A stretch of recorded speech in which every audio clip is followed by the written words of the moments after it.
Halo teman-teman, sekarang kita lagi ada di rumah karya tangan ketiga yang bernuansa minimalis dan Skandinavian.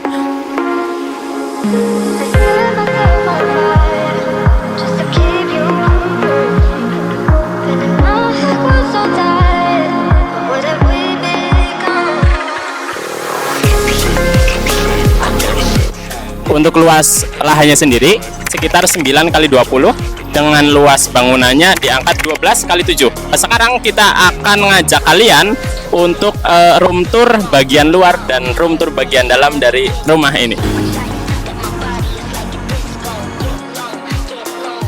Pertama untuk bagian planter, di mana kita akan dibuat sequence dari suasana ruang yang bisa dibilang ini jadi elemen penting bagi sebuah rumah. Elemen planter ini kita bisa tanamkan beberapa tanaman, misalkan pohon pisang-pisangan bisa, dan juga beberapa tanaman yang sifatnya itu sebagai penyejuk si bagian depan rumah. Selain bagian planter, di bagian depan fasad juga kita menggunakan beberapa bukaan yang fungsinya itu sebagai bukaan cahaya dengan beberapa aksen, beberapa bentukan juga, ada yang kotak, ada yang bulat seperti ini dengan menggunakan round corner, sehingga menciptakan kesan yang berbeda dari kebanyakan rumah yang konvensional lainnya.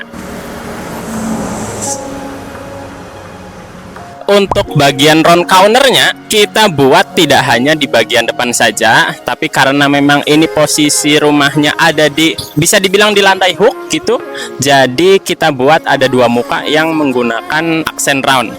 Salah satunya di bagian pinggir, yang mana ini juga bisa dibilang dibuat untuk memberikan kesan yang lebih unik dari rumah si Skandinavian ini.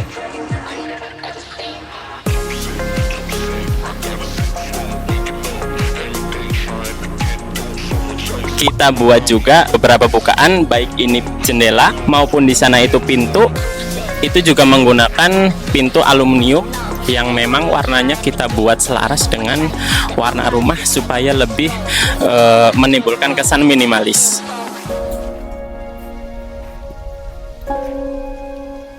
Ya, beginilah bagian dalamnya yang memang sekilas cukup luas. Untuk bagian depannya sendiri kita buat sebagai ruangan khusus untuk keluarga dan juga tamu. Apabila nanti memang si pemilik mau memisahkan antara ruangan keluarga dan tamu, untuk ruangan tamu bisa di area depan dan dipisahkan oleh partisi, dan area di sini itu kita bisa menggunakan area backdrop dan juga sofa untuk bersantai bersama keluarga. Untuk area tengah sendiri kita bisa jalan dan melewati ke beberapa ruangan, salah satu contohnya ke kamar depan, terus juga ada kamar belakang dan juga area tengah. Ya, kita di sini sekarang ada di kamar anak yang berukuran 2,5 kali 2,75 yang memang nantinya diperuntukkan untuk anak-anak, nanti bisa menggunakan layout bed yang tingkat atau bahkan mezanin, dan juga beberapa meja belajar mungkin itu nanti bisa masuk juga ke sini.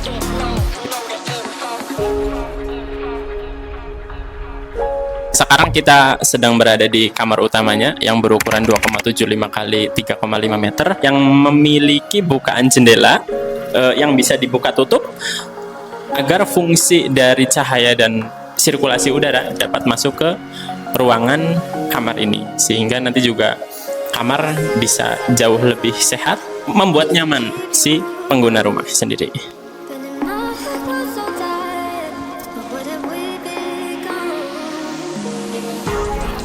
Sekarang kita lanjut ke bagian yang menurut kita punya keunikan tersendiri dari rumah ini. Salah satunya itu bagian si void ini, si taman kering bisa, taman basah juga bisa, yang mana nanti bisa kita taruh juga, bisa kita tanamkan beberapa tanaman supaya untuk membuat sejuk area taman ini.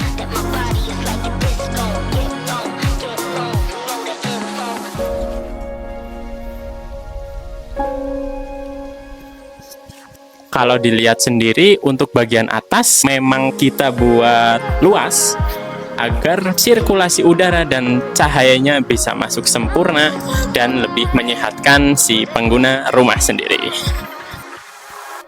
Ya, kita sekarang masuk ke bagian terakhir dari rumah Skandinavian ini, di mana bagian belakang kita fungsikan sebagai dapur yang memang langsung terbuka ke bagian samping bangunan, dan juga kita punya 2 kamar mandi, yang satu ukurannya agak lebih besar, yang satu lebih kecil lagi dengan spesifikasi menggunakan toilet duduk, dengan yang lebih kecil ukurannya itu menggunakan toilet jongkok.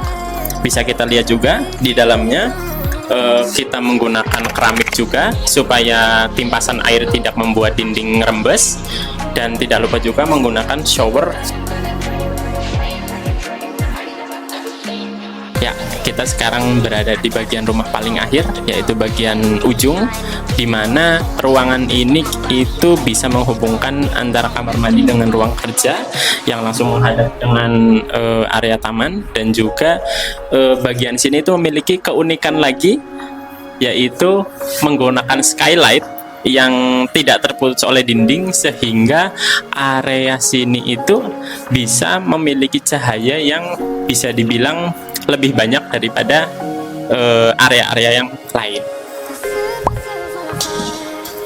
Ya, ini merupakan area paling ujung juga, yang mana ini rencana difungsikan sebagai meja kerja, ruangan kerja bagi si pemilik juga, dan beberapa elemen juga, mungkin penambahan rak yang mana si pemilik itu senang membaca. Jadi di sini kita bisa gunakan untuk bekerja dan bersantai sembari melihat ke arah void rumah yang bagian tengah.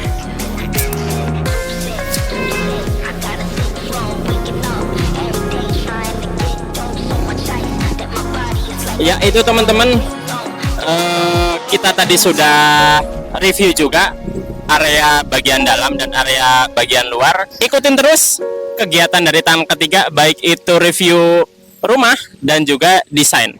Dadah!